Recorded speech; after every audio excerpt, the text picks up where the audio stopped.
Sur la première promotion, ça avance. Il y en a qui ont déjà répondu à mes remarques. Oui, Je t'enverrai les 2 thèses en finance et ingénierie financière. exactement. Voilà. Que je regarde ça de près. Avec plaisir. Je Bon, savais que tu voulais me mettre à je vais contribution, mais bon. t'emprunter là-bas habituellement. Alors, voilà. Voilà. Il te faut un peu plus Je d'occupation vois. pour tes soirées. Mais oui, il y en a un, oui, tout à fait, mais on n'en parle pas là. Mais, ouais, ouais. Oui, oui. Il y a un vrai sujet. Oui, Et tu oui. les as regardés, tu as regardé les thèses qu'ils ont soumises alors? C'est quoi? C'est Non, bien? j'en suis à la. Non, juste si tu avais regardé au moins s'ils ont trouvé quelque chose d'intéressant, quoi. Voilà, non. Ah ben C'est pas... les 4 premières que j'ai étudiées, oui, sont intéressantes. Oui. D'accord. Il y en avait une qui ne l'était pas, justement. On a échangé. Ils en ont proposé une qui Une l'était. autre? D'accord. Très bien. Voilà, mais il me reste encore 4 autres à regarder. Enfin, doucement. On va le faire. Et moi, je vais regarder les deux. On va regarder avec Annick. Je vais mettre aussi à contribution Ben oui, euh, le docteur, hein, pour qu'il soit formé à accompagner, à diriger des recherches un jour. Hein, tu es d'accord? ce qu'on appelle du co-encadrement. Ah, voilà, je cherchais le mot, je me rappelais plus. C'était ça, voilà. Et c'est nécessaire après pour être un Et ben pour monter, eh oui. chercheur. Alors, 24. Ah, ça monte, il se Oui, réveille. si. Vous avez aussi l'habilitation à diriger les recherches, Annick, Pareil, ils ont le même dispo. Hein. c'est le même.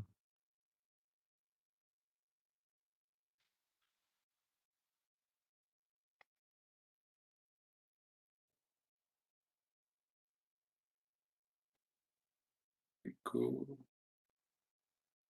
Alors en France, ça a varié parce qu'à une époque, il était interdit de co-encadrer des recherches. C'était réservé aux profs, l'encadrement.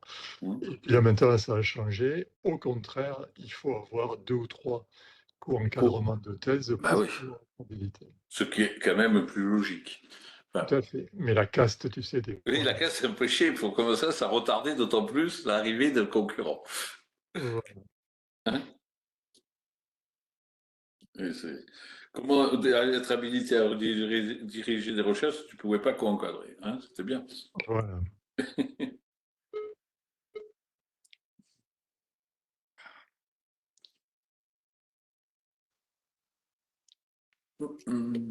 Je prends ma dope. C'est ce que je vois.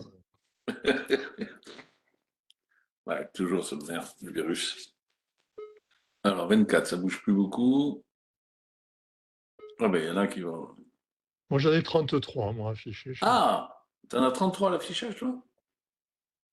Ah, mais il y a, non, Non, non, 33 avec nous. Donc, d'accord. En tout, d'accord. Bon, moi, c'est bizarre, j'ai pas ça, mais bon. bon, je sais pas. Si des comptes varient. Hein? C'est toi le patron. Si t'as... Ouais, c'est pour ça, il est plus sympathique avec moi. Ouais, c'est vrai.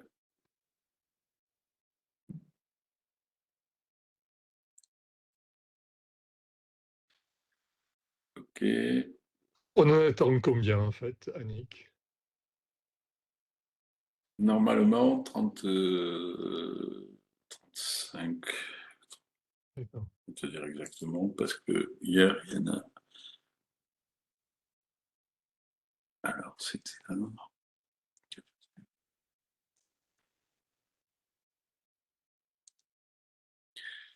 Voilà, confirmation de présence. Il y en a 8 externes et 34... non, 34 en tout. D'accord. 34 en tout. Là, je vois qu'il y a des gens qui se trompent, qui créent des générales. Je vois à côté, là. Bizarre. Bref. Ah, mais moi, depuis que on a bien intégré mon changement d'adresse mail, il y a plus de Plus de soucis. problème. C'est vrai que chaque fois, on avait un petit épisode à la recherche du professeur. Hein. Ça m'a juste fusillé mon iPad, il faut que je n'ai plus assez C'est de... pas bon, c'est du Apple, c'est pas bon. Oh non, c'est la philosophie d'obsolescence programmée. Programmé. Ben oui. Donc, ah oui, là, il était pas là.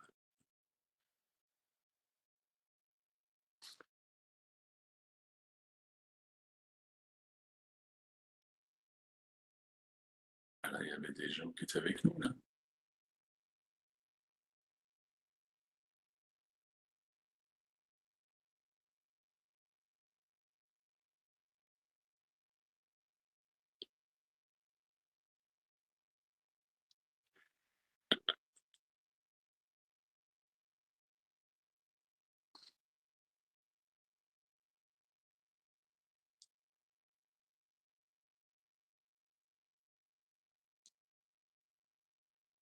Ah, apparemment, ils ont eu des problèmes. Parce que comme je suis administrateur, je vois et j'autorise des accès. Donc les gars arrivent par ailleurs, je ne sais pas par où. Ah, c'est bon, ça avance. On arrive à avoir les auditeurs, ils se connectent, certains avec quelques petits soucis. Je D'accord, pense que le nombre va monter très vite. très bien. Ben, déjà, regardons si parmi les 8 qu'on avait, enfin les 7 qu'on avait tout à l'heure, on a tout le Oui. monde. Zakaria Ouedraogo.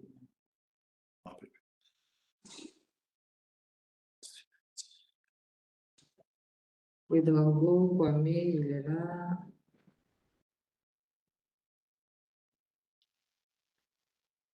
Madame Saka.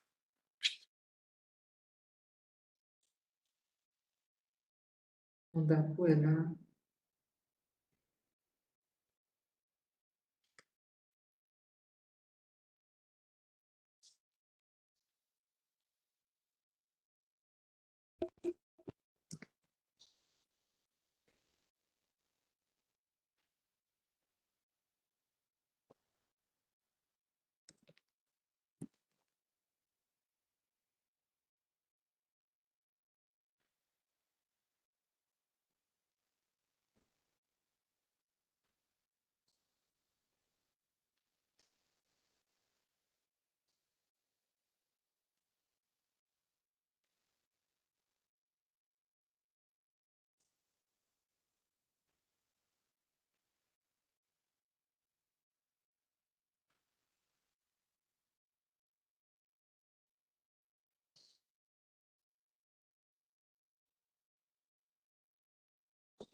Bon, mais au moins tu vas te réchauffer à Abidjan parce que à Paris, c'est l'automne là, hein.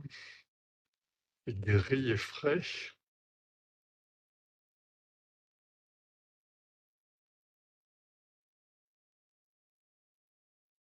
Ah, ton micro est débranché, là, Michel.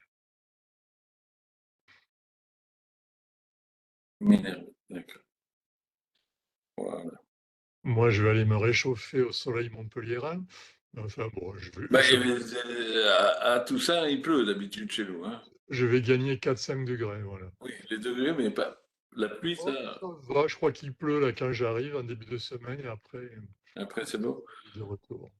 Mhm. C'est très variable, la météo, les prévisions ne sont pas fiables. Oui, chez nous.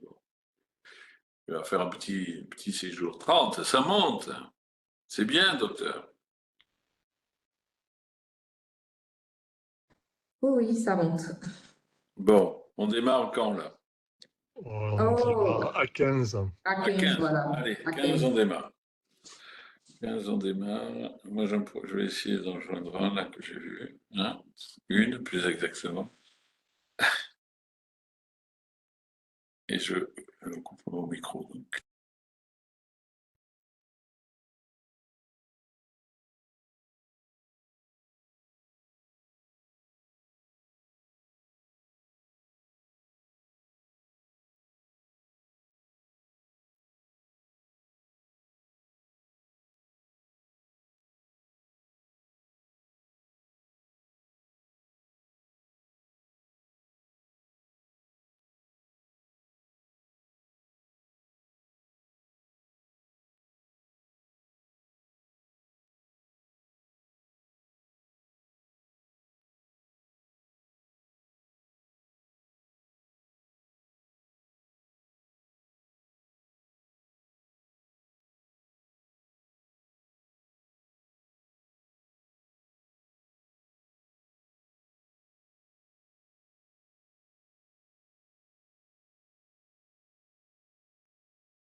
Je suis en réunion maintenant.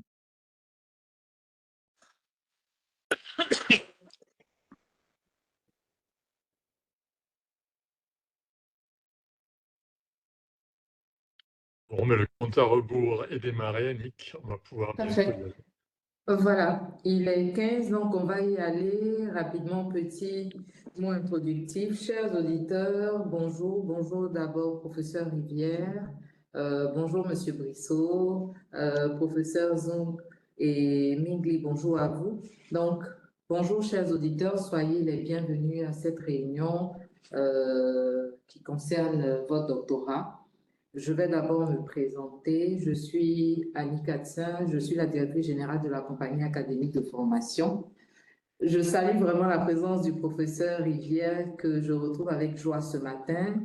C'est une sommité, c'est le directeur de cette EDE. Il a bien voulu encadrer ce programme, bon, qu'il encadre depuis, et il est avec nous encore sur cette nouvelle promotion avec laquelle on démarre. Alors, les professeurs Zou et Mingli, je les salue également, ils font partie de l'équipe d'encadrement, de même que M. Brissot Jean-Michel qui est avec nous, qui ne cesse de nous apporter,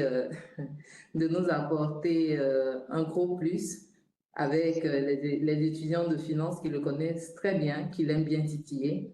Je salue par la même occasion nos partenaires, l'Université Félix Houphouët-Boigny, donc, qui sont nos partenaires, qui est notre partenaire pour l'Afrique de l'Ouest et le CFA pour l'Afrique centrale. Alors, donc nous sommes ce matin à cette réunion avec toute l'équipe pédagogique, une bonne partie de l'équipe pédagogique.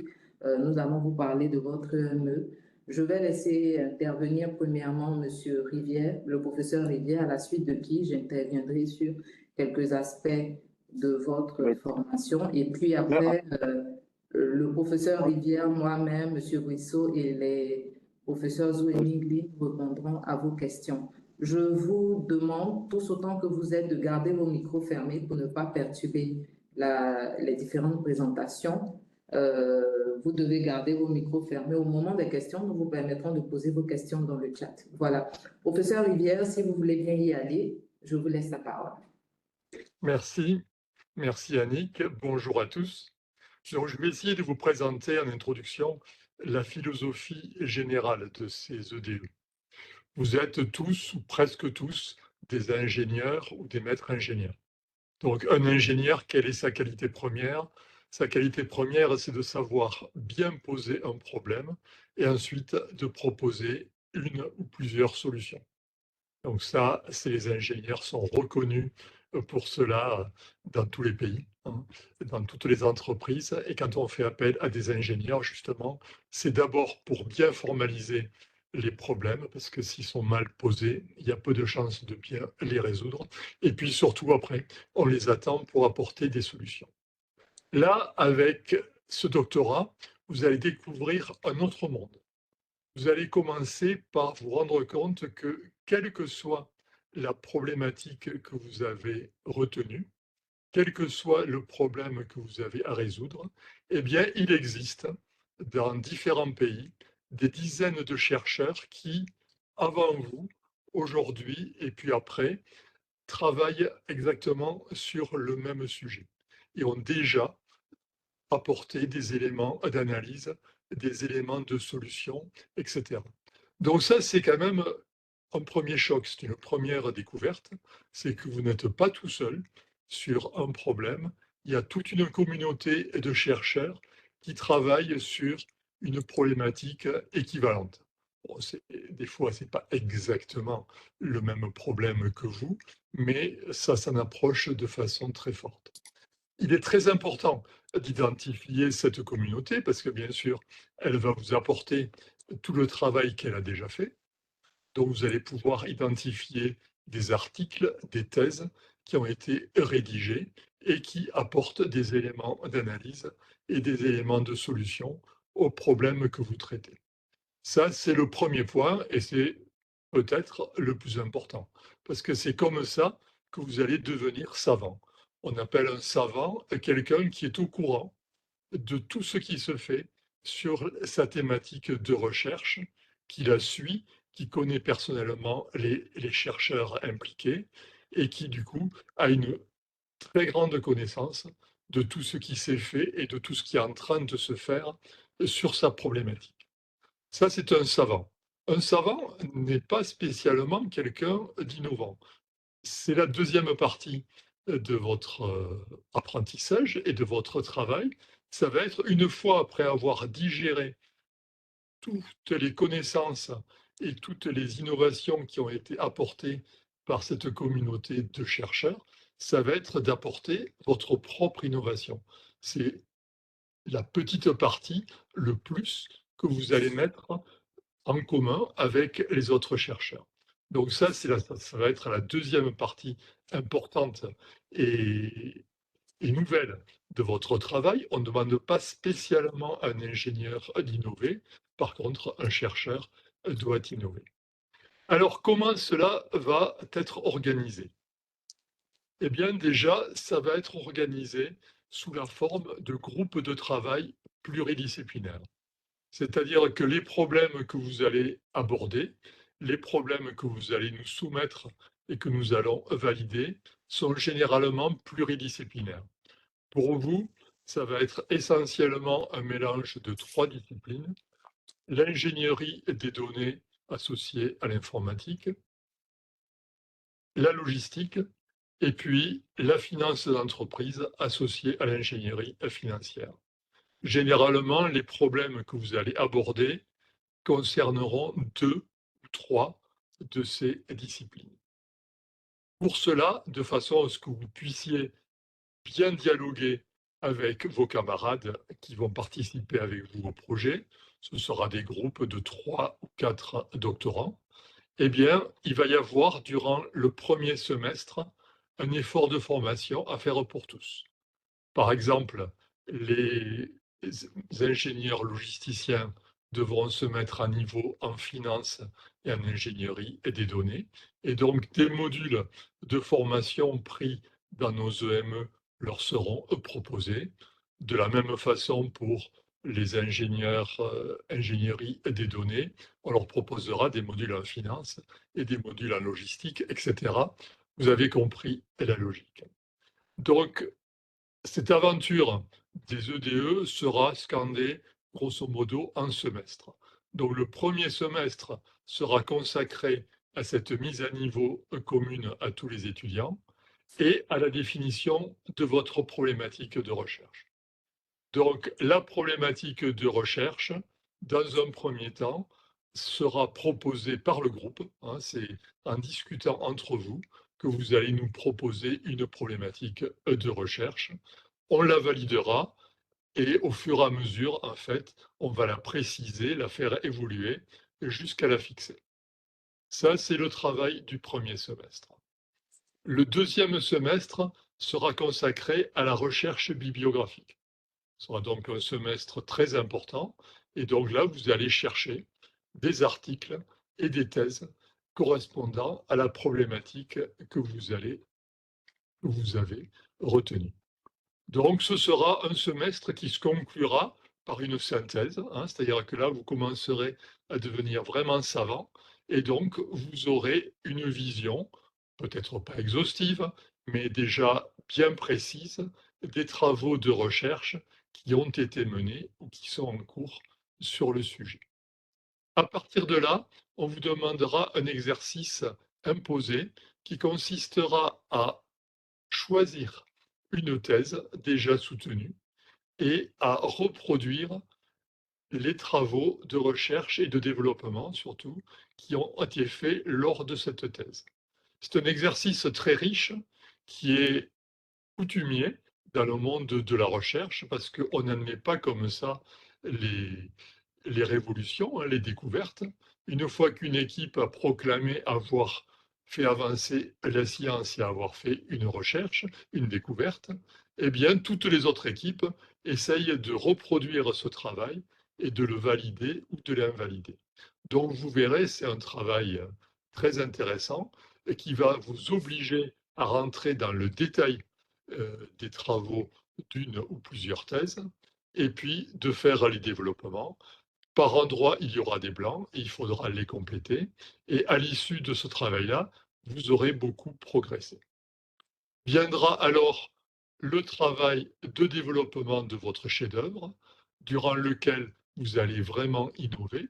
Vous allez vous appuyer, bien sûr, sur le travail du semestre précédent, mais là, vous allez essayer d'apporter votre touche personnelle à la recherche en développant des ajouts, des compléments qui vont enrichir le travail de la thèse que vous avez travaillé lors du semestre précédent.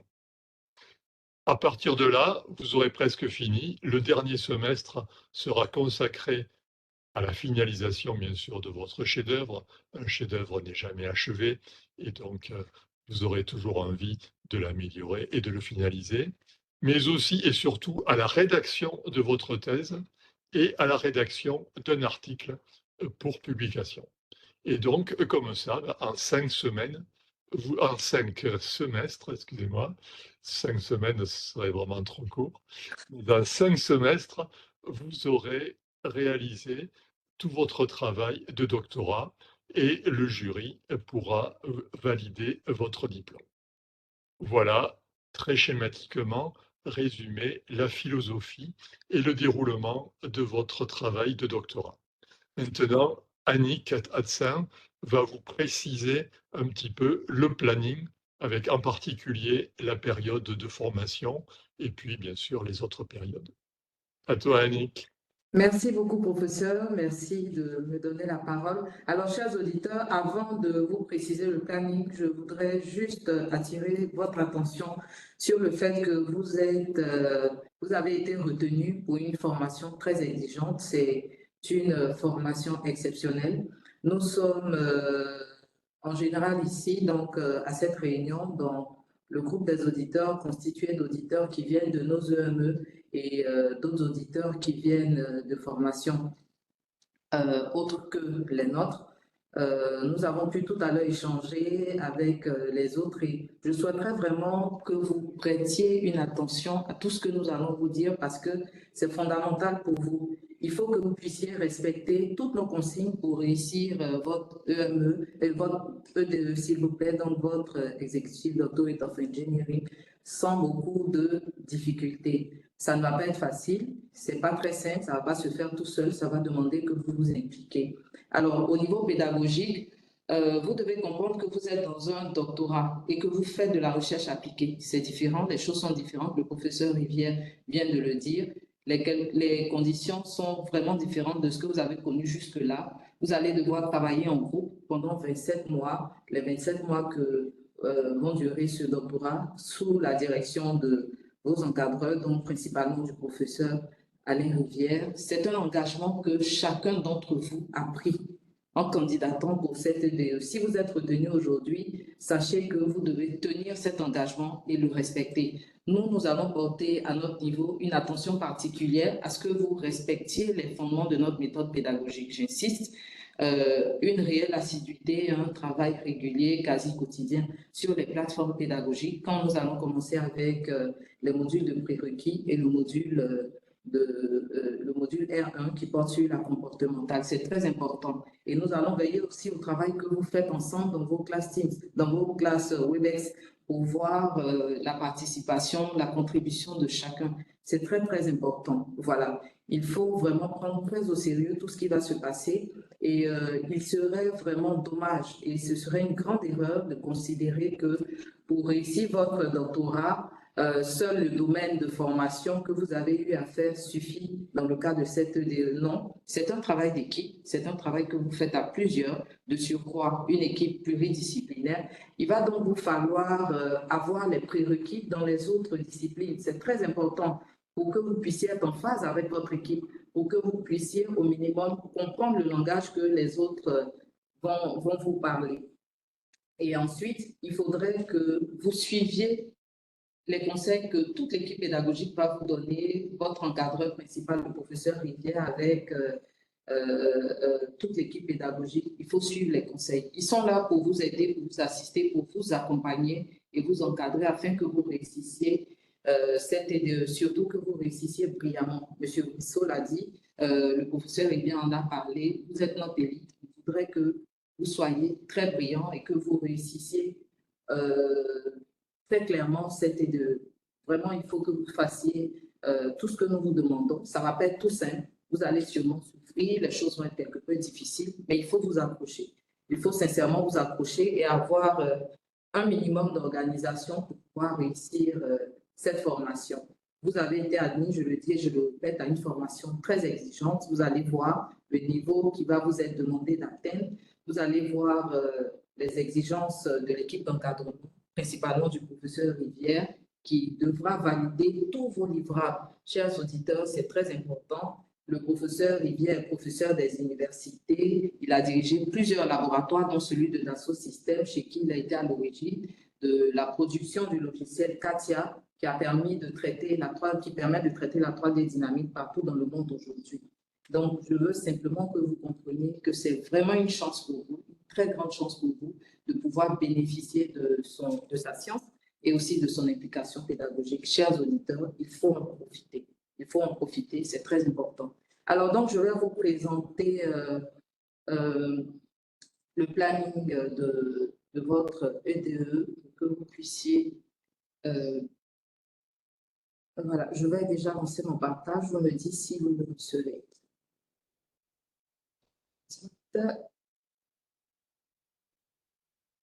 Est-ce que c'est bon? Vous voyez mon écran. C'est bon. D'accord, parfait. Vos micros fermés. Monsieur Moussa, veuillez fermer votre micro, s'il vous plaît. Monsieur Moussa, fermez votre micro, s'il vous plaît.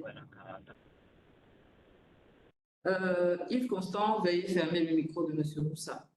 Donc, chers auditeurs, voici présenté ici le planning prévisionnel. Donc, vous voyez dans ce planning prévisionnel que nous avons accordé une phase pour, nous avons dédié un temps pour les admissions et c'est vraiment les temps au plus tard. Ensuite, la constitution des équipes de recherche. À ce jour, toutes ces phases sont achevées et vous allez démarrer le 27 octobre, comme c'est indiqué ici. Dans cette colonne, vous avez les dates de début des différents modules ou séminaires et ici les dates de fin. Donc, dans ce laps de temps-là, le module est disponible jusqu'à sa réalisation. Alors, on aura d'abord les 3 premiers modules que voici. Ce sont les modules de prérequis. Le module de prérequis en finance, le module de prérequis en logistique, donc celui de la finance qui va ouvrir le 27 pour refermer le 14 décembre 2023. Pour ces modules, donc pour le module de finance, il n'y aura pas de séminaire. Par contre, il y aura une évaluation à terme. La période de l'évaluation est indiquée ici dans la ligne intramodulaire. Donc, vous avez toutes les échéances, vous avez toutes les dates. Il faut que vous puissiez les respecter scrupuleusement. Ce matin, vous nous avez donné une information qui n'est pas belle du tout. Je parle des auditeurs, en vous connectant en retard à cette réunion. Si nous avons démarré la réunion à 10h15, ça a été bien pour attendre certains auditeurs qui n'étaient pas connectés. Ça, c'est une attitude à bannir, c'est quelque chose qu'il ne faut pas faire dans nos formations. On vous donne un rendez-vous, vous avez le timing, vous avez l'heure, il faut que vous soyez là. WebEx est accessible depuis votre téléphone, donc peu importe la position, l'endroit où vous vous trouvez, vous pouvez vous connecter. Parce qu'il va sans dire que si vous n'êtes pas capable d'être à l'heure, c'est clair que vous ne pourrez pas faire les travaux dans les temps. Tout ça, pas de pair. Donc, faites un effort qu'on n'ait plus à vous relancer. Donc, le module de prérequis de finance va ouvrir en premier à partir du 27 octobre et vous l'aurez jusqu'à décembre. Après lui, va intervenir le module de logistique qui va ouvrir aussi à son tour le 15 décembre jusqu'au 25 janvier. On aura l'évaluation le 25 janvier.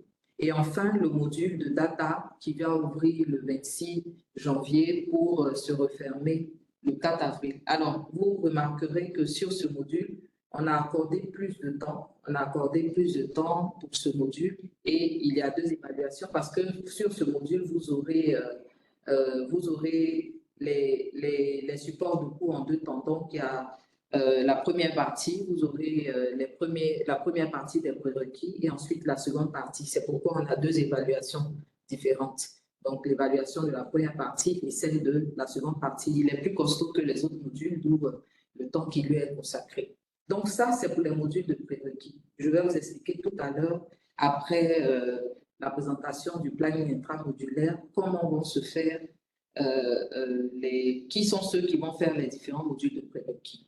Donc, 3 modules de prérequis sur des périodes bien déterminées. Ces modules n'ont pas de séminaire, mais après le temps passé sur la plateforme pédagogique, période de début, période de fin, correspond au temps que vous allez passer sur la plateforme pédagogique à travailler tous les jours, à soumettre vos tests chaque jour jusqu'à atteindre la note maximale, donc atteindre 100% avec ces modules-là. Ensuite, nous avons le module R1, module et séminaire R1 qui porte sur la finance comportementale. Vous savez, aujourd'hui, dans le monde où nous vivons, dans tout ce que nous faisons, nous interagissons avec d'autres personnes. Donc, il est important de prendre en compte les comportements dans ce que nous faisons. Dans le cas de cette EDE, vous allez avoir à collecter des données, à avoir peut-être à vous entretenir avec des responsables d'entreprise, des acteurs des différentes entreprises. Vous aurez à faire ce genre de choses et à un moment ou à un autre, vous allez devoir interagir avec eux. Il serait très important, vous allez voir, pour le moment dit comme ça, vous pouvez ne pas mesurer l'incidence ou le lien de la du comportemental avec ce que vous avez à faire, mais je suis sûre et je reste convaincue que vous allez l'apprécier, vous allez le voir, vous allez pouvoir peut-être pour certains travaux prendre en compte dans votre modélisation l'aspect comportemental. Donc ce module-là, par contre, il va ouvrir le 24 novembre, puis refermer le 31 mars 2024. Pour ce module-là, vous aurez un séminaire. Vous aurez un séminaire, mais pas d'évaluation. Le séminaire de ce module est prévu pour le 31 mars 2024. Voilà. Ensuite, après ce module qui va traiter des questions de comportement, vous aurez le séminaire R2. Là, on est sur la série de séminaires. Ce sont des séminaires pour lesquels vous n'avez pas de temps, vous n'avez pas de module au préalable. Donc, on a ici le séminaire R2, analyse du besoin fonctionnel et rédaction d'un cahier de charge. Vous êtes dans l'EDE, vous allez devoir, comme le professeur Rivière l'a dit, vous allez avoir des rendus à faire, vous allez définir clairement le besoin d'études en fonction du cas qui vous intéresse. Vous allez devoir rédiger un cahier de charge. Et parlant du cahier de charge, ici, on est en recherche, le cahier de charge concerne la problématique. C'est là où vous allez nous dire ce que vous traitez réellement, comment vous le traitez, pourquoi vous le traitez, justifier votre problématique. Et tout ça, bien sûr, validé par le professeur Alain Rivière. Et donc, le séminaire, pour ce qui est de ce séminaire-là, il va se dérouler le 9 décembre 2023. Voilà, donc vous avez les séminaires et leur date de réalisation. Ensuite, on arrive au séminaire R3 et R4, méthodologie de la recherche et recherche bibliographique. Vous entamez le 3e cycle, donc c'est une phase qui est différente de tout ce qu'on a connu jusque-là. Il est important que qu'on vous indique la méthodologie, qu'on vous donne la méthodologie à respecter dans le cadre de ce doctorat, selon quelle démarche vous allez avoir à travailler, selon quelle démarche vous allez avoir à rédiger votre doctorat, la démarche scientifique, quelle est-elle, comment elle va être, quelles sont ses articulations. Ça sera le cas de ces séminaires. Et enfin, l'aspect recherche bibliographique. Le professeur Rivière vous a dit tout à l'heure dans son intervention que lorsque vous travaillez, vous n'êtes pas seul, vous appartenez à une communauté scientifique. Je travaille sur une thématique. Cette thématique a été abordée avant moi par bon nombre de personnes. On appelle tout cet ensemble une communauté scientifique, chacun donnant son avis, sa position par rapport au sujet d'intérêt. Les avis ne sont pas toujours convergents, ils sont en général même divergents. Donc, votre travail doit venir en écho à cette communauté scientifique.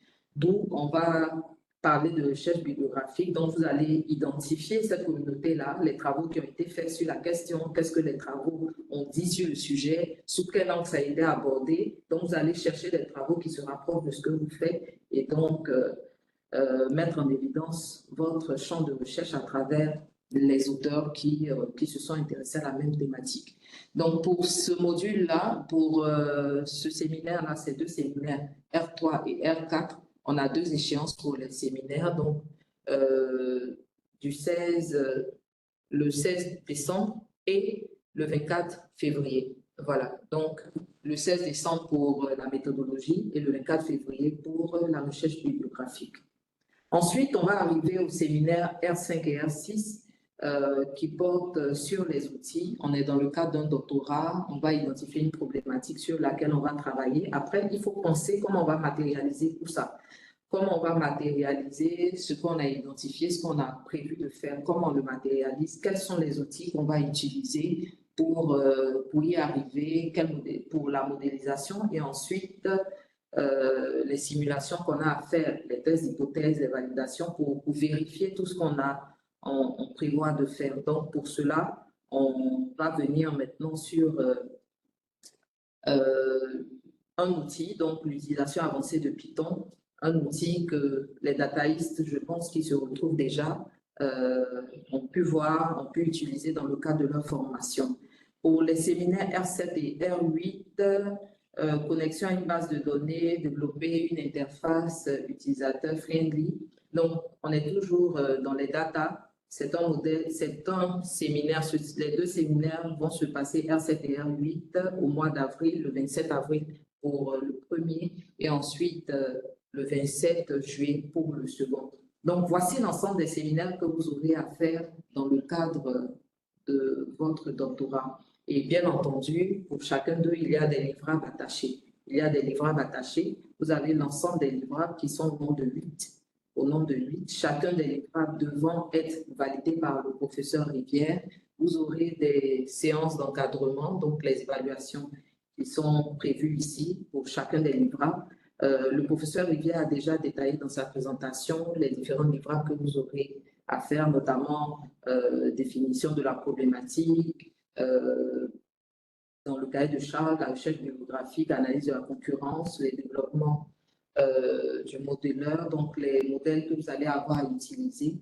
C'est l'ensemble de ces livrables dont il vous a parlé tout à l'heure dans sa présentation. Et pour chaque livrable, nous aurons des évaluations, ce qu'on a intitulé ici évaluation. On aura des séances d'encadrement pour, après que vous nous ayez rendu les livrables, pour discuter avec l'équipe pédagogique des orientations que vous donnez, faire les ajustements nécessaires pour porter les éventuelles corrections jusqu'à ce qu'on arrive à l'édition ou à la présentation du chef-d'œuvre attendu. Alors, sur la deuxième diapositive, je vais vous présenter ici, voilà. Je vais vous parler à présent des prérequis. C'est vrai qu'on en a parlé généralement, mais je vais vous dire qui fait les prérequis et comment on fait les prérequis. Le module P1, le prérequis en finance, qui doit le faire? Doivent faire le prérequis en finance les auditeurs qui sont titulaires d'un EME data, les auditeurs titulaires d'un EME logistique, les auditeurs titulaires d'un EME gestion de la complexité et les auditeurs qui nous viennent des autres formations. Voilà. Donc, a priori, vous n'êtes pas de formation financière pour nos EME. Ceux qui viennent d'autres formations, même s'ils ont fait de la finance, ils doivent faire ce module de prérequis. Donc, vous allez faire ce module de prérequis-là. Pour ceux qui sont titulaires d'un EME finance, on ne leur impose pas de le faire, mais il est toujours bon de se remémorer ce qu'on a déjà étudié. Il peut arriver qu'on ait quelque peu oublié quelques notions, qu'on ait perdu quelques habitudes. Il n'est pas mauvais de le faire. En ce moment, si vous voulez le faire, je dis bien pour les titulaires d'un EME finance, si vous voulez le faire, vous nous adressez un mail et on vous permettra de faire cette EME finance que vous aviez déjà fait. Pour le module prérequis 2, donc le prérequis 2 de logistique, pareil. Qui sont ceux qui doivent le faire? Les titulaires d'un EME data, les titulaires d'un EME finance, les titulaires d'un EME gestion de la complexité et ceux qui nous viennent des autres formations. Parce qu'à priori, vous n'êtes pas, pour les titulaires des EME data, logistique et gestion de la complexité, vous n'êtes pas de formation financière à la base, donc il faut que vous fassiez, obligatoirement, c'est obligatoire pour vous que vous fassiez ce module de prérequis. Et ceux qui viennent des autres formations, n'étant pas passés par nos EME, vous devez obligatoirement le faire. Encore une fois, pour les logisticiens, les titulaires d'un EME logistique, tout comme je l'ai dit pour les financiers, cela ne vous est pas imposé, mais vous pouvez le faire, comme je l'ai dit, pareil pour la finance. Pour le prérequis 3, data, les titulaires d'un EME data ne sont pas tenus de le faire, ne sont pas obligés de le faire. Ceux qui sont titulaires d'un EME Finance, Logistique et Gestion de la complexité et ceux des autres, issus des autres formations sont obligés de le faire. Nos amis dataïstes, vous pouvez toujours revenir pour vous faire un petit devoir de mémoire. Voilà. Enfin, pour le module et séminaire R1, donc sur les sciences comportementales, tous autant que vous êtes obligés de faire ce module-là. Donc, qu'on soit titulaire d'un EME data, qu'on soit titulaire d'un EME finance, qu'on soit titulaire d'un EME logistique, gestion de la complexité, ou qu'on vienne d'une formation autre que les nôtres, vous êtes tous obligés de faire ce module-là. Donc, je rappelle, pour chacun des modules de prérequis et pour le module sur les sciences comportementales, vous devez aller sur la plateforme pédagogique ibilog.com et travailler tous les jours, tous les jours, tous les jours, tous les jours. Vous êtes libre de décider le moment auquel vous y allez, vous décidez votre moment, le temps que vous y passez. Nous, on vous recommande de travailler au moins 2 heures par jour. Vous vous connectez, c'est soit tôt le matin, c'est soit midi et 2, c'est soit à la descente. La descente, je vous conseille très peu parce que vous serez fatigué après une longue journée au boulot et à la maison, vous risquez d'être dérangé. Donc voilà, il faut que tous vous y allez et nous allons nous assurer qu'il en soit ainsi. Nous allons suivre votre activité tous les jours sur la plateforme pédagogique. Nous saurons par exemple à quel moment vous vous connectez sur la plateforme pédagogique, qu'est-ce que vous faites le temps que vous passez à travailler, est-ce que vous avez soumis des tests ou non. Ça, nous allons le faire. L'idée pour nous, ce n'est pas de vous surveiller, ce n'est pas de vous contrôler, vous fliquer juste pour le plaisir. Bien entendu, c'est de vous accompagner vers le succès dans cette formation. Et pour vous conduire au succès, il faut que nous sachions ce que vous faites. Et parlant de sciences comportementales, nous aussi, on se l'applique parce que si on ne sait pas comment vous vous comportez chacun individuellement, nous ne pourrons pas apporter la réponse nécessaire pour vous aider à réussir cette formation. Nous formons une élite, il faut que vous soyez une élite et nous allons veiller à ce que cela se fasse. Et la première responsable de ce suivi dans toute l'équipe d'encadrement, c'est bien, vous avez déjà eu contact avec elle, sinon vous aurez le temps de le faire. Voilà. Donc, chers auditeurs, voici ce que je voulais dire brièvement pour ma présentation. Restez vraiment concentrés, organisez-vous, dégagez du temps pour votre formation. Ça ne sera pas facile, mais avec beaucoup de sérieux et d'organisation, je suis convaincue que vous allez y arriver, vous allez réussir cette formation. Je vais m'arrêter là. Merci à tous. Voilà. Donc, je vais arrêter mon partage. Et puis, je pense que, Monsieur Brissot, si vous avez quelque chose à dire, je peux... Oui, le professeur Rivière tenait à ce que je prenne la parole. Bien. Alors, que vous dire? D'abord, je me présente, je suis Jean-Michel Brissot, je suis le président fondateur de la CAF et de CITEM. Donc, vous êtes pour moi le fruit de la volonté du professeur Rivière. Sans le professeur Rivière, vous ne seriez pas là aujourd'hui. Parce que pour monter une école doctorale, il faut vraiment avoir la foi. Et des chemins non aisés, nous en avons connu et nous savons que nous allons en connaître. Ceci étant, cela fait partie d'une stratégie que nous partageons avec le professeur Rivière, c'est d'africaniser tout ce que nous faisons. Et pour cela, il faut une élite. Et cette élite se trouve dans les temps modernes au niveau du IIIe siècle. Alors, il est particulier parce qu'il est dans notre vision aussi du monde. Le professeur Rivière était et a toujours été dans la recherche, mais autant fondamentale qu'appliquée. Et là, vous allez bénéficier d'une formation que je dirais presque hybride.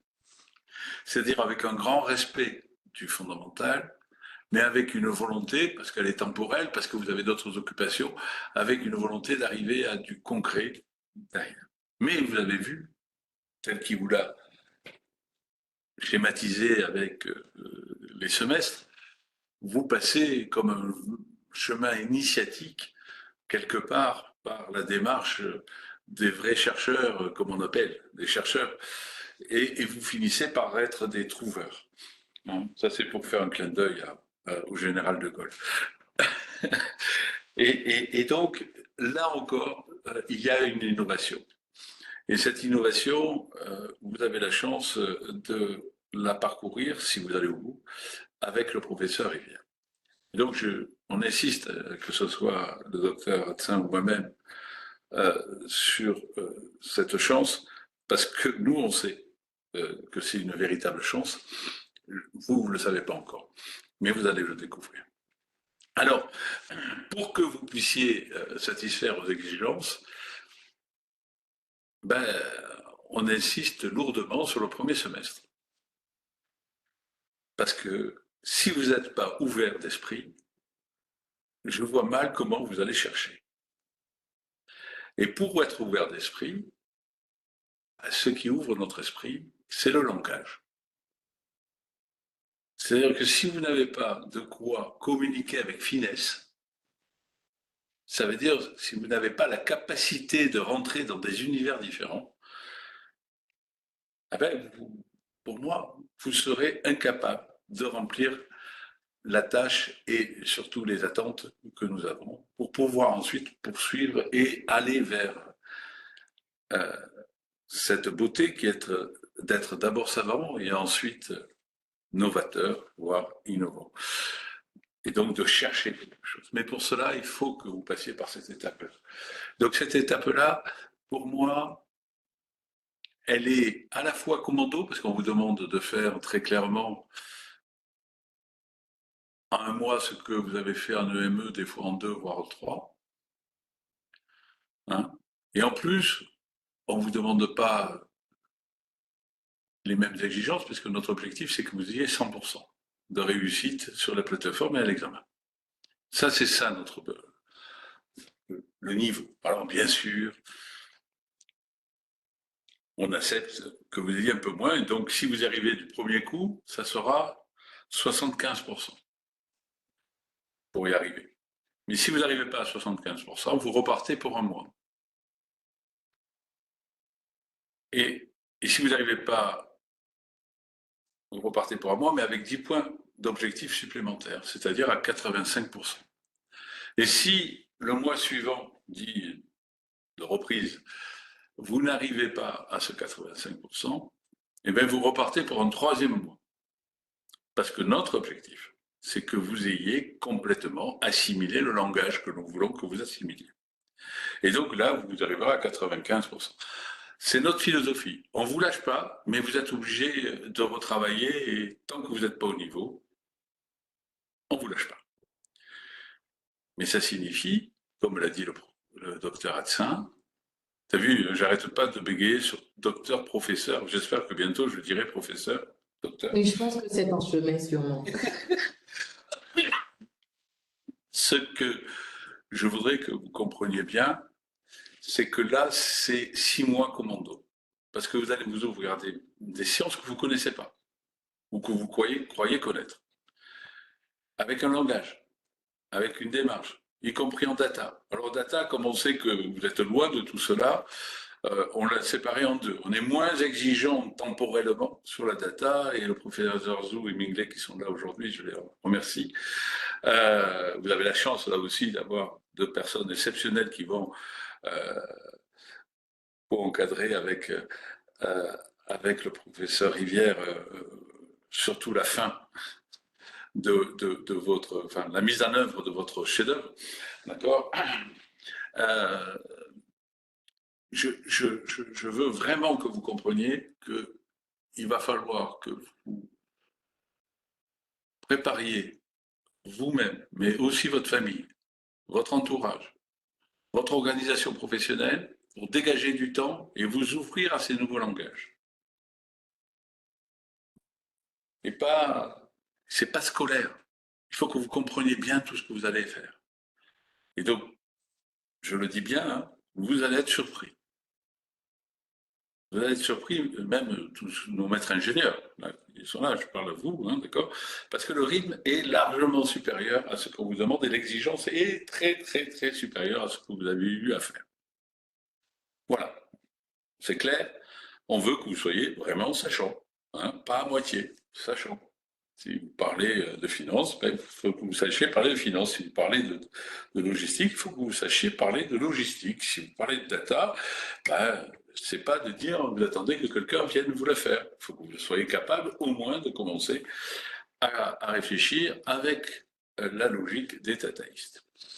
Voilà. Donc, et on y insiste lourdement parce que derrière, je serai, pour ma part, et là en tant que pas responsable pédagogique, hein, je suis très exigeant. C'est-à-dire que les gens qui veulent faire le doctorat et qui ne respectent pas les consignes, je vous dirai au revoir. Et je l'assumerai. Quand je dis j'assume vraiment jusqu'au bout. Je n'ai pas de problème. Et donc, ce n'est pas une menace, hein, c'est je veux que ceux qui restent sont des gens qui ont décidé de devenir des docteurs, qui ont décidé de jouer le jeu et qui le savent, qui vont un peu en baver. D'accord? Eh bien, c'est ce que j'attends de vous. Voilà. Et si vous ne le faites pas, mes équipes, le docteur, et avec l'accord du professeur Rivière, je vous demanderai d'attendre peut-être et de réfléchir pour une prochaine rentrée, mais vous ne continuerez pas avec l'équipe. Donc là, c'est clair, parce qu'il faut absolument que vous compreniez que, bien sûr, ça va être dur pour vous, mais c'est d'autant plus dur que c'est pluridisciplinaire et que c'est en groupe. Donc le niveau d'exigence, il est maximum. Donc au départ, c'est un petit test pour voir votre capacité à encaisser et à vous soumettre à des règles. Après, on va vous demander justement d'avoir votre liberté parce que vous allez maîtriser, parce que vous allez devenir savant, eh bien, vous pourrez vous en défaire des règles. Mais nous, on s'en foutra, on sera très content avec le professeur Rivière et le docteur Hadsin. On sera très, très content. Alors, il y en a qui me connaissent un peu, ceux qui m'ont vu pour des jurys en finance, c'est mon dada. Ils me verront là un peu avec le comportemental aussi, parce que j'aime aussi le comportemental. Je considère que c'est quelque chose d'essentiel. Et parce qu'il y a aussi un début de science là-dedans, hein, il y a un début de recherche, de fonctionnement, comment tout ça peut intervenir. Et dans tous les cas, c'est pas des dés qui sont jetés. Donc, on est là, vous me connaissez, je suis exigeant. Et donc, vous aurez peut-être des moments un peu durs avec moi pour ce qui est des sujets financiers, puisque là, j'interviendrai à la demande du professeur Rivière avec le docteur Hadsin, mais mon exigence, elle est juste pour que vous soyez le meilleur, pas pour me faire plaisir, hein, pour que vous soyez les meilleurs et que vous ne vous trompiez pas de chemin. Voilà. Et puis, comprenez bien qu'en groupe, un savant, c'est bien. Deux savants, c'est plus que 2 fois le savoir de 2 personnes. Alors 4, 3 ou 4, c'est démultiplier. Donc profitez d'être à plusieurs, vous êtes issus de mondes différents, de pays différents, vous allez devoir travailler avec ces outils que vous connaissez, même pour ceux qui sont des EME, sur Webex, avec des groupes, vous avez des groupes, des classes sur Webex, travaillez là-dessus, aidez à comprendre l'autre, quelqu'un qui est un EME finance pendant le premier R1, eh ben, il peut aider, mais aider, c'est pas faire. Aider, c'est l'amener à comprendre. Et surtout pas lui donner le résultat, ça n'a aucun sens. Vous ne lui rendrez pas service. Hein, mais par contre, vous pouvez, et c'est ça cet esprit aussi, qu'il faut que vous ayez, c'est-à-dire que le dataïste, quand on arrivera au R3 et 4, il faut qu'il puisse être disponible pour ses collègues pour mieux comprendre, parce que c'est très réduit le temps qu'ils ont à faire. Donc c'est vrai que j'aurais tendance à dire, si vous êtes solidaire, même un invité, venez faire le module en même temps que vos collègues, comme ça, vous pourrez les appuyer dans leur compréhension. Voilà. Je pourrais parler pendant des heures, donc ce n'est pas l'objet. Je suis passionné par ce doctorat. C'est quelque chose de merveilleux qui vous est offert. respectez les consignes, et ensemble, vous verrez, vous allez réussir quelque chose de formidable.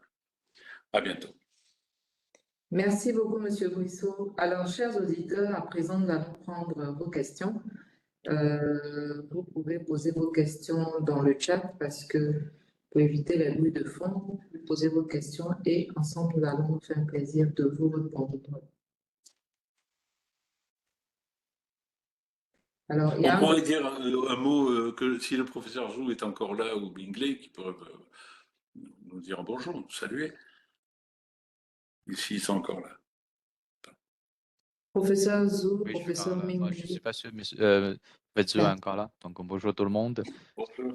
Bonjour, ça fait bonjour tout le monde. Je m'appelle Ming Jiang, donc je suis diplômé de l'école centrale Paris. Je serais ravi de vous suivre en fait pendant cette formation, cette plutôt doctorat, et puis on s'occupera plutôt de deux séminaires que vous allez faire, notamment sur le langage Python et le système de simulation en utilisant un outil de développement web qui s'appelle Django, qu'on vous verrez dans le futur.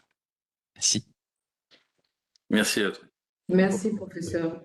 Alors, donc, nous avons déjà des questions dans le chat. Première question, est-ce que le chef-d'œuvre sera individuel ou collectif?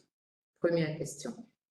Bon, là, la réponse est simple. Le chef-d'œuvre sera collectif, mais il devra comporter généralement différentes parties.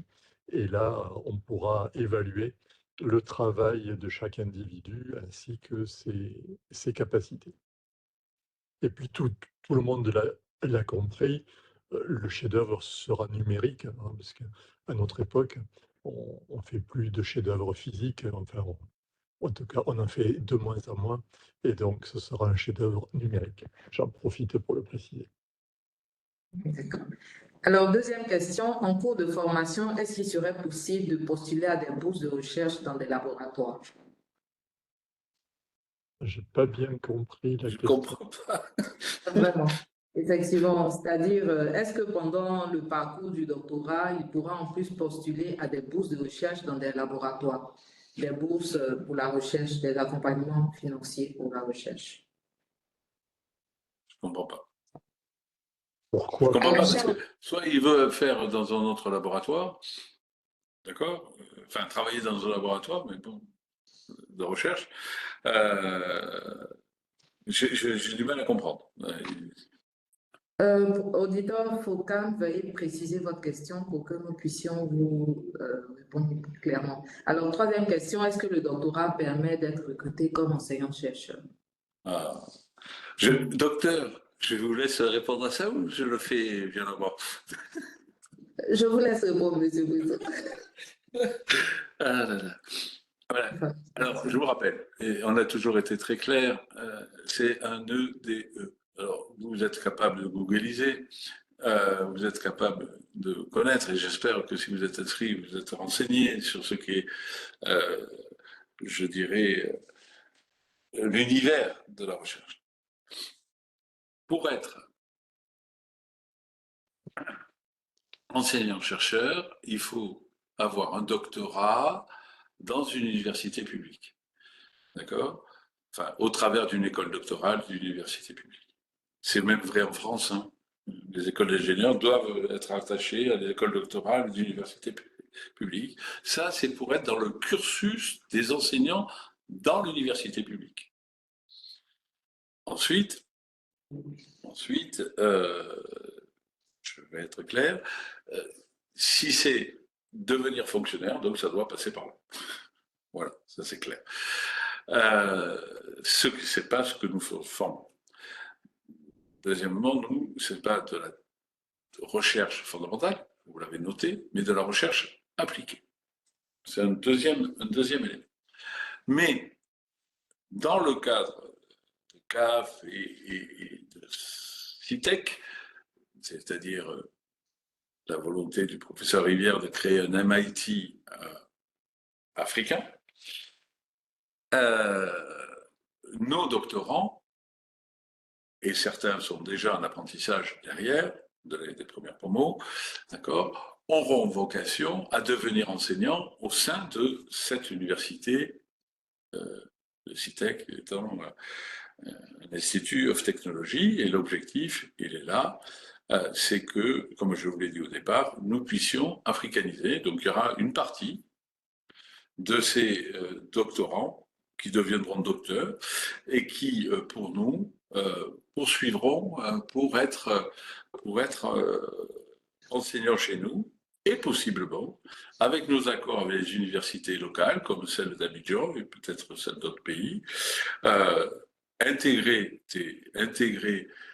des écoles doctorales d'État pour de passer dans le process de recherche fondamentale, et donc mais c'est des longs termes, ça, c'est des choses à long terme, c'est pas des cursus directs. J'ai répondu gentiment, ça va? Oui, oui, ça va bien. Alors, l'un des auditeurs aimerait savoir pourquoi on doit utiliser uniquement que Python pour les simulations. Mingley est là, ou le professeur Rivière, mais Mingley est là, on va en profiter. Je passe la parole à mon collègue Mingley. Bien sûr qu'il y a plein d'autres langages pour programmer. Il se trouve qu'aujourd'hui, le langage à la mode, entre guillemets, c'est Python, et donc on l'a privilégié déjà au niveau des projets des EME, et on va continuer à le privilégier au niveau des EDE. Peut-être qu'on pourrait être amené à faire une ou deux exceptions, mais ça restera notre axe de travail. Qu'en penses-tu, Mingley? Oui, exactement, c'est ça. En fait, c'est l'un des langages les plus populaires aujourd'hui. Et puis, pourquoi on l'a proposé déjà pendant la formation de l'AME, c'est qu'en fait, il y a plein de packages de librairies qu'on peut utiliser. Ça facilite aussi de la construction dans le cadre de data science, la construction des réseaux neurones, des modèles de prédiction, etc. Donc, c'est vraiment le langage le plus populaire et plus facile à apprendre aussi aujourd'hui.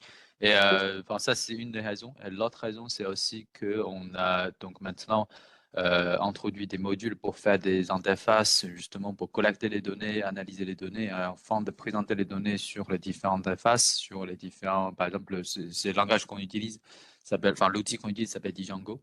Et derrière, c'est aussi programmé avec Python.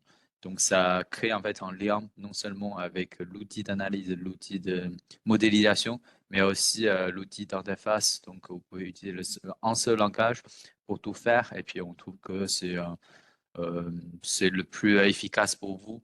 Et aussi, quand vous aurez une bonne connaissance sur ce langage-là, comme j'ai dit en fait aux éditeurs de ME déjà, les langages de programmation, plus ou moins, ils partagent la même logique. Si vous comprenez en fait comment programmer en Python, je ne pense pas qu'il y aura de la difficulté pour vous d'apprendre un autre langage si jamais c'est le cas dans votre entreprise ou dans votre future recherche. Et si vous êtes obligé d'utiliser un autre langage, je pense que ce sera très très simple pour vous d'apprendre un nouveau langage de programmation si vous comprenez bien Python.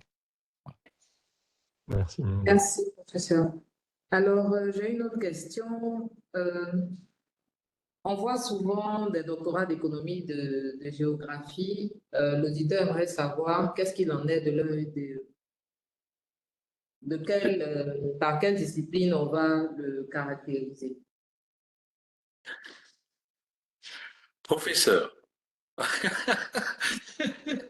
ça c'est de ton niveau, tu es au plus haut niveau de l'université française. Dis-nous Jean-Michel comment on le Bonson. caractérisera. C'est un travail disciplinaire, pluridisciplinaire, mais nous l'avons mis à l'intersection de 3 ou 4 sciences qui sont l'ingénierie logistique, l'ingénierie des données, l'ingénierie financière, et aussi, parce qu'on ne l'a pas cité, mais ça devrait intéresser la majorité d'entre vous, l'ingénierie de la gestion de la complexité. Voilà.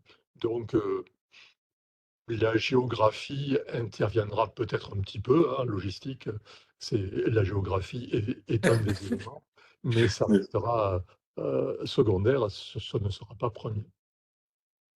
Merci bien, professeur. Donc, chers auditeurs, vous aurez compris que vous êtes dans un doctorat pluridisciplinaire. Alors, en tant que doyen, en tant que doyen, je préfère que vous utilisiez le thème maître, un grand maître. Donc, il utilise le terme doyen. En tant que doyen en matière de recherche, pouvez-vous mettre à notre disposition des sites ou des liens bibliographiques? Bon, ça, c'est ton boulot, Nick. Tout à fait. Tout à fait. Donc, à toi de leur dire. Pour ça, ne vous inquiétez pas, c'est prévu quand on sera au module sur la méthodologie et la recherche bibliographique, on vous indiquera et on pourra le faire bien avant, hein, des sites, des moteurs de recherche, les sites de recherche, certaines revues gratuites, payantes, vous aurez tout ça. Alors, Je peux rassurer tous les auditeurs, nous l'avons testé avec la première promotion qui a présenté la synthèse de son travail de recherche bibliographique il y a quelques semaines et donc j'ai pu vérifier qu'on était au bon niveau et donc on a eu accès aux articles ou aux thèses qui étaient vraiment la référence dans les problématiques qui avaient été retenues. Alors, on a eu une question sur le niveau de collaboration avec l'Université Félix Houphouët-Boigny. Quel est le niveau de collaboration avec l'Université Félix Houphouët-Boigny? Le niveau, je vais répondre rapidement, bien que pour le moment, ça ne vous intéresse pas directement, mais c'est bien que vous vous posiez la question. Le niveau de collaboration et le fait que CAF, CITEC est partenaire d'un laboratoire de recherche et traite des interactions entre les fameux 3 flux, physique, donc logistique, financier et data, qui a été mise en place et qui a pour objectif d'arriver à un partenariat in fine entre notre école doctorale et l'école doctorale de l'université Félix Houphouët-Boigny. Nous sommes déjà partenaires de l'université Félix Houphouët-Boigny, y compris pour les EDE, mais c'est pas encore formalisé au niveau législatif. Il y a une nouvelle loi de l'enseignement supérieur qui vient d'être promulguée. Les décrets ne sont pas encore en place, et donc il faudra un peu de temps pour que tout cela soit formalisable. Voilà. Merci, monsieur. Alors, comment se fera la défense de la thèse en groupe? Comment ils vont soutenir la thèse en groupe? On n'y est pas encore, hein, c'est dans 3 ans. Bon, là, ce sera vraiment à la fin. L'idée générale, c'est que déjà, vous nous aurez remis un document, hein, donc votre mémoire de thèse. Vous nous aurez remis un article. Cet article aura été proposé à différentes revues. Donc, rien que ça permet une première évaluation. Et puis, bien sûr, il y aura une soutenance de thèse, hein, une soutenance qui se fera à 3 ou à 4, mais qui sera rythmée de façon à ce que chacun puisse s'exprimer. Mais une fois de plus, hein, je le répète, mais c'est le cas dans toutes les thèses sur la planète, la soutenance arrive après. C'est vraiment pour faire la fête à la fin et créer un événement. Votre valeur et donc sera jugée sur vos documents, donc essentiellement votre mémoire de thèse et l'article. Et quand les rapporteurs disent c'est OK, vous pouvez soutenir, eh ben, ça veut dire qu'ils sont d'accord pour que vous deveniez docteur. La soutenance, à la fin, c'est un rite un peu initiatique. Moi, je le vois plutôt comme une fête. Oui, surtout que tu m'as promis que, comme ça sera un chef-d'œuvre, ils nous feront une démonstration. Ah oui, et puis il y aura aussi une démo, puisque c'est un chef-d'œuvre numérique, vous pourrez nous faire une petite démonstration.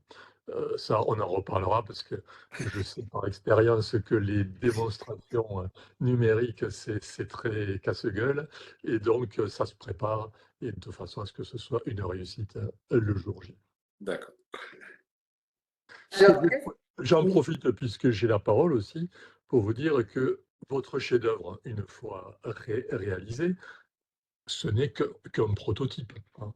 Et donc, nous vous encouragerons, bien sûr, à créer ensuite des startups pour industrialiser ce prototype. Dans mon esprit, pour qu'une start-up puisse vivre et se développer, elle devra commencer son activité le plus vite possible avec du conseil, hein, en utilisant le prototype, mais avec du conseil, et puis ensuite, donc, avec le développement d'un vrai produit industriel. Donc ça, c'est un objectif, hein, que vous pouvez tous avoir, hein. D'ailleurs, CAF soutiendra certains de ces projets hein, en investissant en tant que business angel sur 2 ou 3 projets chaque année. Donc ça, c'est un petit peu la carotte ou la cerise sur le gâteau. Que les bons. Vraiment. Alors, est-il de devenir un jour professeur à la suite de ce doctorat? Pardon? Alors, c'est comme pour les EME, les EDE sont des diplômes exécutifs, donc des diplômes professionnels. Donc, Oui. notre objectif dans cette formation, c'est vraiment que vous deveniez des cadres dirigeants dans l'entreprise où vous exercez aujourd'hui ou dans une autre entreprise. En Allemagne, et c'est le cas dans de plus en plus de pays, si on n'est pas Herr Doctor, on ne peut pas devenir un directeur. Donc, notre objectif, il est avant tout professionnel et nous voulons que vous deveniez les cadres dirigeants des entreprises africaines qui se développent aujourd'hui. Maintenant, de façon secondaire, anecdotique, ça devrait concerner que 1 ou 2 étudiants par promotion, eh bien, on peut envisager une carrière universitaire. Le professeur Brissot est déjà intervenu, hein, il vous a expliqué la démarche. Donc, ça passera non pas par ce doctorat-là, mais par un doctorat avec nos partenaires universitaires. Et puis ensuite, alors là, Annick pourra rentrer dans le détail, de toute la carrière universitaire qui se fait étape après étape. Voilà. Mais soyons clairs, hein, ce n'est pas l'objectif premier de cette formation. Nous voulons que vous deveniez directeur dans les entreprises où vous travaillez aujourd'hui ou dans celles où vous travaillerez. C'est ça notre objectif premier. Nous voulons que vous développiez des nouvelles entreprises en vous appuyant sur des nouveaux produits. C'est aussi notre objectif premier. La carrière universitaire, c'est un objectif secondaire. Alors, est-ce qu'il y a des labos prévus pour cette thèse et combien d'articles les auditeurs devront produire par thèse? Là, on est, c'est un minimum, hein, on demande un article. Un article proposé et accepté par une revue. Accepté. Un article accepté. Voilà. Et Bon, ce n'est pas, le docteur Hansen peut dire que c'est pas simple. voilà, Ouais, mais ce c'est n'est pas pas simple. simple quand même. Ce n'est vraiment pas simple. C'est le plus dur, c'est le premier.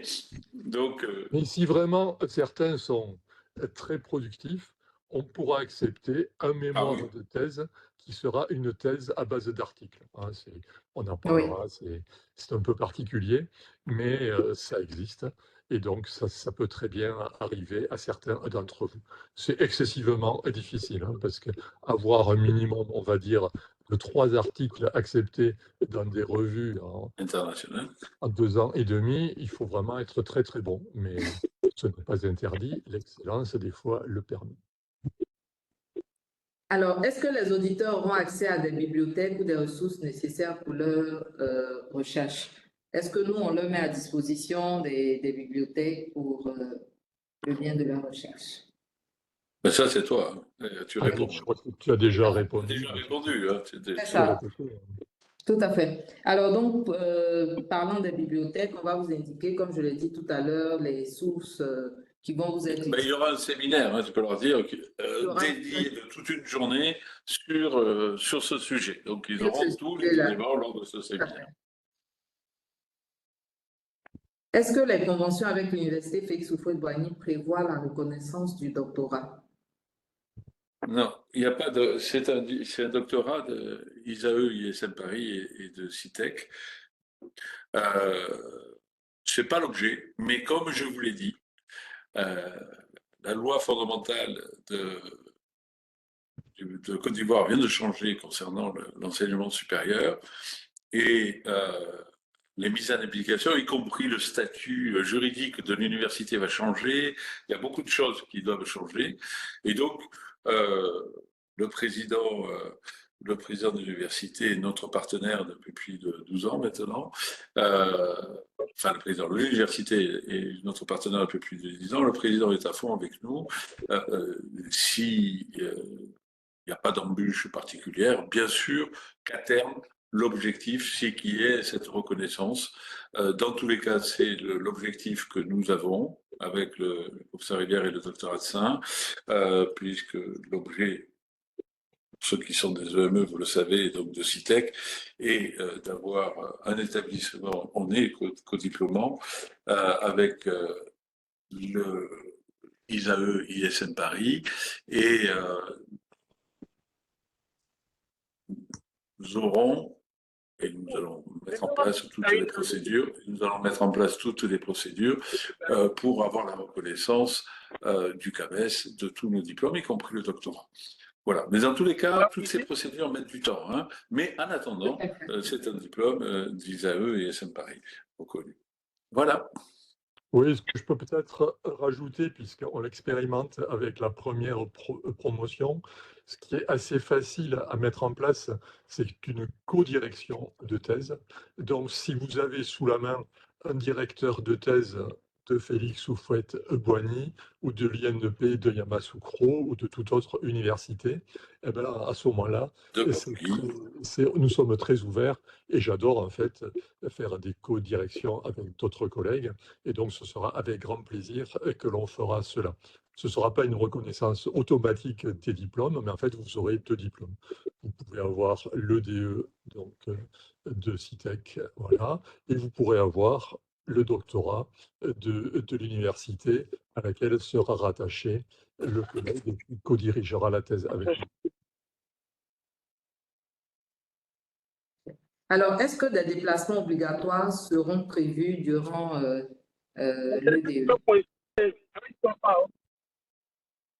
Déplacements obligatoires, par exemple, pour des rencontres, des travaux, des séminaires, est-ce qu'il y aura des... Les présences sont obligatoires, mais grâce à votre plateforme Webex, vous pourrez le faire depuis la Lune si ça vous intéresse. Mais les déplacements dépendront de ce que vous aurez envie de faire. D'accord? Mais c'est pas ça ne sera pas obligatoire.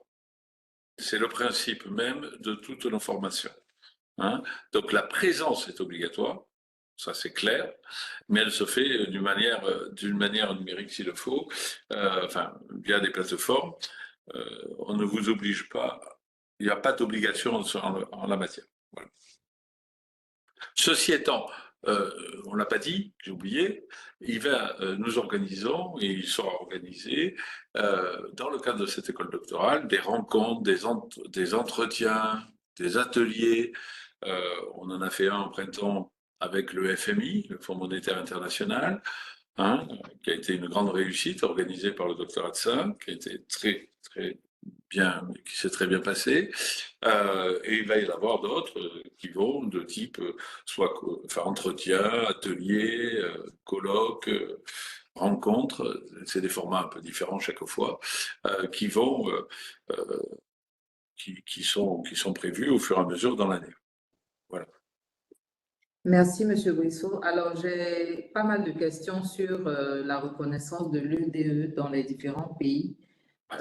Est-ce que le diplôme va être reconnu dans tel ou tel autre pays? Moi, je voudrais d'abord intervenir en disant aux uns aux autres que le professeur Rivière l'a dit tout à l'heure, notre objectif avec cette EDE, c'est de former des dirigeants d'entreprise. Donc, l'orientation, elle est professionnelle. Maintenant, si vous avez, besoin d'aller vers le public avec ces diplômes, il s'agit de faire des équivalences. Mais pour les équivalences, sachez que les difficultés que vous rencontrez ou le temps que cela met ou les embûches qu'on vous met, c'est pas parce que, je le dis parce que j'ai beaucoup de cas que je traite en direct, ce n'est pas parce qu'un diplôme n'est pas bon. Il y a des dispositions qui sont prises, des mesures qui sont prises pour permettre aussi à tout le monde de s'insérer dans un milieu professionnel. Je le dis en prenant le cas de la Côte d'Ivoire parce que ici, par exemple, les concours publics sont, si vous voulez, à peu près la chasse gardée des formations délivrées ici par les établissements publics ou les établissements d'État. Ce n'est pas fermé aux diplômes venant d'ailleurs, mais le circuit est un peu plus difficile, mais on finit par y arriver. Ici à Abidjan, plusieurs auditeurs ont obtenu leur équivalence, mais ça a été vraiment très long, ça je le dis et j'insiste.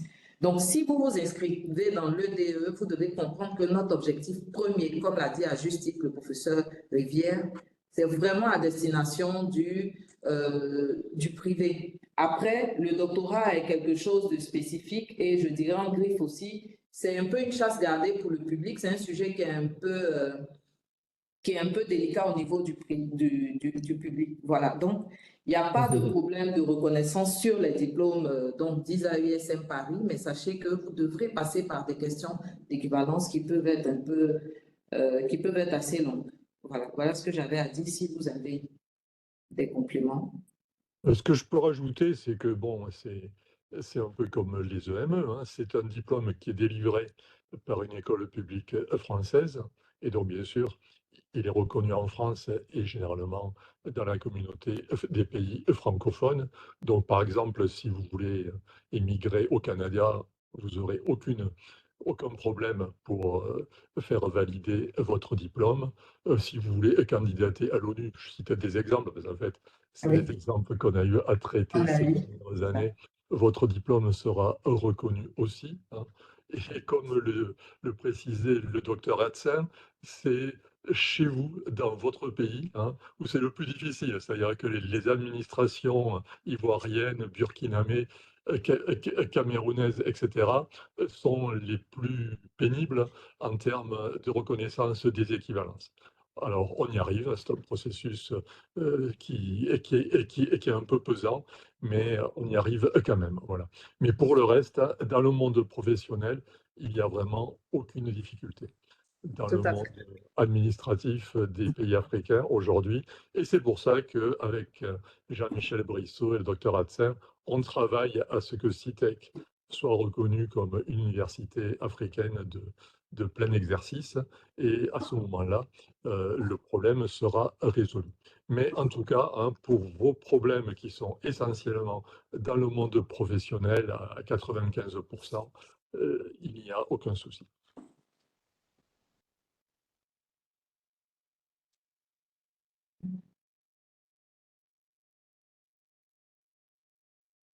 Est-ce que nous avons d'autres questions, chers auditeurs?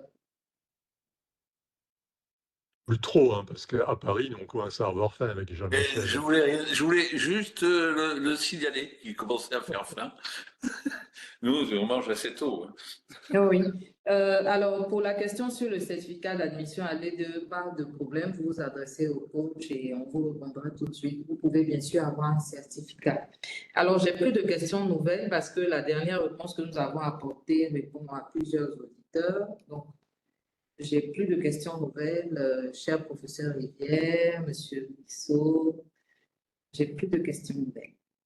Ah ben génial. De toute façon, hein, sachez que les cours, les séminaires hein, vont démarrer très vite. Et puis, vous pourrez bien sûr nous poser des questions à ce moment-là. Et puis, nous sommes tous les quatre joignables, hein. Nous répondons régulièrement à nos mails, il n'y a pas de souci. Donc, les choses vont se préciser, bien sûr, au fur et à mesure. Eh bien, merci à tous hein, d'avoir participé à cette réunion de démarrage, en fait, hein, de votre EDE. Et donc, bon courage. Et puis, nous allons vous aider et puis vous suivre dans cet exercice, hein, parce que on n'a pas assez insisté peut-être sur le plaisir, hein, mais Oui, la c'est vrai. recherche C'est procure vrai, c'est énormément vrai. de plaisir. Et donc, pour titiller un peu Jean-Michel Brissot, je veux dire que nous allons essayer de faire mentir le général de Gaulle, parce qu'en fait, sa Vraiment. formule, c'était des chercheurs qui cherchent, j'en trouve, mais des chercheurs qui trouvent, j'en cherche. Eh bien, nous Oui, allons en trouver. vraiment. On va faire ça avec plaisir. Au revoir. Au revoir, Au professeur. revoir, merci beaucoup. Merci à tous et à très vite. Au revoir, à la Très bien. prochaine. Au Au revoir. revoir. There's there another thing.